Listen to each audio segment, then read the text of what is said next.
So moving on, we will talk about the rise of independent nations in Asia. So which all countries got independence in the continent of Asia? India achieved independence in the year 1947 after a long freedom struggle.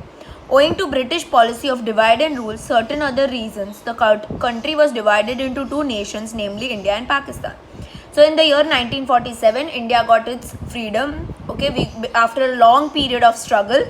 And because British was following the policy of divide and rule, and because of other reasons, India was divided into India and Pakistan. In the same way, the continuous struggle against British, countries like Sri Lanka, Myanmar got independence in the year 1948. So there were other countries in which Britishers were ruling, that is Sri Lanka and Myanmar, and they got independence in the year 1948. In the case of Indonesia, the United Nations played a very important role in the year 1949. Ancient countries like Laos, Cambodia, Vietnam got independence too. So when Indonesia was struggling to get independence, United Nations played a very important role to get them the independence, and they got the independence in the year 1949. And many Asian countries like Laos, Cambodia, Vietnam, they all got independence. Next is rise of independent nations in Africa.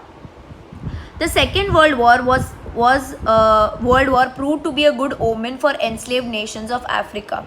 So World War II was the main reason why African countries got independence. Good omen meaning it was a good thing that happened, because many African nations got independence because of it.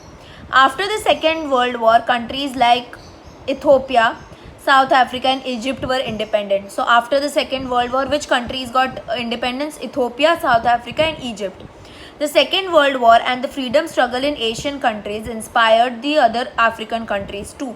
It resulted in that during the tenure of 16 years from 1951 to 1966, 14 small and large countries became free from imperialistic countries, tried to have supremacy over these countries, but these countries either joined the superpowers or the military resources and got their freedom. So what happened was that when these African countries saw that Asian countries are getting independence, that India is getting independence, they got inspired, and they started struggling for freedom, they started fighting for freedom.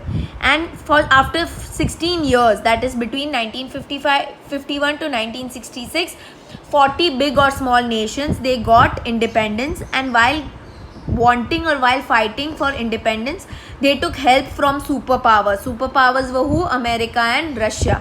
They took their help in order to get freedom. So this was the rise of independent nations in Africa and Asia.